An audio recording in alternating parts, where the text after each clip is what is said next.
I mean, this is when I say to myself, okay, Seacrest, all right, you got to at least try. Put something on when you come to the radio show. I'm wearing Ugg boots, not even denim sweats with holes, not even jeans, denim sweats with holes, a bad black T-shirt. They're denim. They could be classified as jeans. But John Cena walks in a 3-piece striped suit. It's a pleasure to be here today. With the tie and everything. To dress the part for you, show you some appreciation. I see we've returned the favor. Thank you very much. Yeah, exactly. I bet you they are comfortable shoes, though. John, congratulations. I saw a clip on you. You were on another nation's TV show, talk show, Good Morning Britain, and they were playing back a clip of your proposal. Oh, yeah. Yeah, that was actually sweet. the first time I saw it after living it. It was really cool. So they had a clip of you proposing to your fiance, and you hadn't seen it? Yeah, we did a little bit on the morning talk the day after it happened, but it was like on zero sleep. So I was just so happy she said yes. I really didn't even pay much attention to what we were doing, but that was like the first time after the fact that it settled in, and it just it's the greatest moment of my life. So I got a little worked up over it. I was going to say, in the YouTube clip I looked at, you were visually emotional watching the moment back. It was awesome. It was everything I would have ever wanted. It was asking the woman I can't live without to spend the rest of my life with me, and then it was in front of my family. I'm a member of the WWE family and always will be, and they were extremely respectful, and it made for an awesome moment. I have not done it before. I have so many friends that have done it. Propose. Did you? I know you're. I don't know if you're nervous, but I'm sure you're excited and you're anxious. Did you rehearse? No, and it was something that you really couldn't because of the live element. I think if it was in a more intimate setting where it was just her and I probably could have planned a few things. But amazingly enough, the story was ready to be told because literally, if you watch it back, there was Nicole and I kind of had a joke between each other. She's been at my side for a few surgeries. And in the beginning of our relationship, when they put you under, you have like 5 minutes of semi-consciousness where you do not remember what you say. And I would let her know, having been through this process before, like, hey, if you ever want to know anything about me, in those 5 minutes, you can ask me anything you want, and I will give you an honest answer, and I won't remember. And she always would admit, like, well, I was just asking you if you were in pain or, like, are you ready to just get fixed? And, like, the most remedial questions. So then she should have gone deep, man. Well, she had her neck surgery. She broke her neck and had cervical fusion. And I'm like, oh, this is my turn right now. Here we go. And I really worked her up for months about, like, when you go under, I'm going deep. I have a long list of questions, and you are going to give me the answers. So she was, that was probably not the best play, but I kind of knew the end of the story.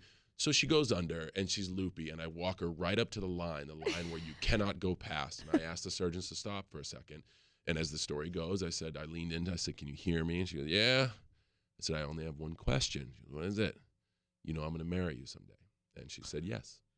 So you knew she'd say yes. But she didn't remember anything of it. Oh, this is brilliant. That's great. And ever since then, she'd been asking me, like, hey, what did you ask? And I'm like, I asked everything I needed to. I know everything I need to know.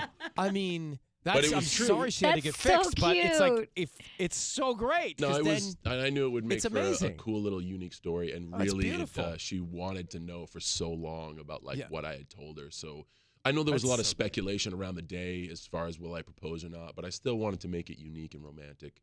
So on that day during that proposal, I just told her and the world of that story. That's so good. That's so good. John Cena is with us. What a beautiful story. Ferdinand, it's in theaters on what Friday. A beautiful movie. By the way, it is such a great story. I did not have to read this as a kid, but a lot of people have had to read this book. Let's come back and talk about it now. Is a movie that everybody in the family will want to see. More with John in a second. And I got a 4-pack to Six Flags Magic Mountain next. 102.7 KISS FM. All right, 102.7 KISS FM. Did you, Sissany, John Cena is here. Mm-hmm. Did you, Sissany, have to read the story of Ferdinand? I did not. No, Did but I you, want to see John? this movie. As a kid? I didn't have to read it. You did. The book has been out for 80 years. It's never been out of print. And the book has been well known. I've been doing these interviews a lot, but I reference the monologue that Sandra Bullock had in Blindside. Yes. Where she tells the big offensive tackle about, like, well, he's Ferdinand. He's gentle and stands up for what he believes in. So I knew of the book. I just had never read the short story. I only read it after the movie. And since then, I've been able to read it a ton. It holds up. What an awesome, Well, what an awesome story. It's a great story, and now it's been made a movie. Patty, you're nodding your head. You're familiar with this. Oh my God, I've read that book so many times to my kids. I have the Spanish version. It's an incredible story. We probably read it about maybe probably 2 or 3 times a week. Yeah, and we can't wait for the movie. It's a wonderful It's a story, beautiful and I think the movie is just a great extension of what I feel is just going to be a great family movie. So John Cena is he's doing the voice of Ferdinand, and you, at least I read that you can relate to this bull. Of Now, course. tell me how you relate. Okay, the story of Ferdinand is about being misunderstood. I think that's something that everybody in this room, everybody outside this room, we've all had those moments in our life where we're misunderstood. Ferdinand is large. I'm not small. Ferdinand has a big heart, and I think Blue Sky kind of looked for me to do Ferdinand because of moments like that proposal in a venue which is based on like being as macho as you can. I'm past the point of needing to have an edge or trying to be tough. I think being a man is being comfortable with your emotions and being able to show that you can love somebody and still stand up for what you believe in. So I think that's kind of why Blue Sky came knocking on the door. It's a beautiful story. The movie, you should go see it with the family. But John, just for a second, I know that you don't feel like you need to do stuff. You're a big guy and you're not my size. We're gonna. What? No, I just want to know. Like, He wants to arm wrestle right now. I don't know how this is gonna work. No, but okay. I just was. I'll never know. I'll never know what it's like to be in your shoes. To be big? Yeah. What is the best thing and what is the curse?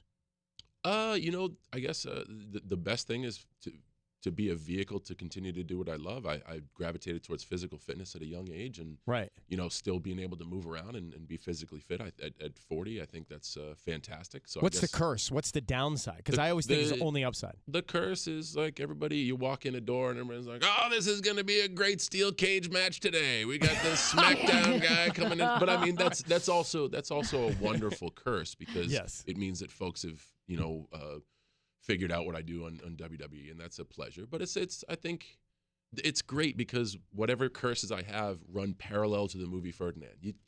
We all have sight. Sight is a sense. We all develop opinions.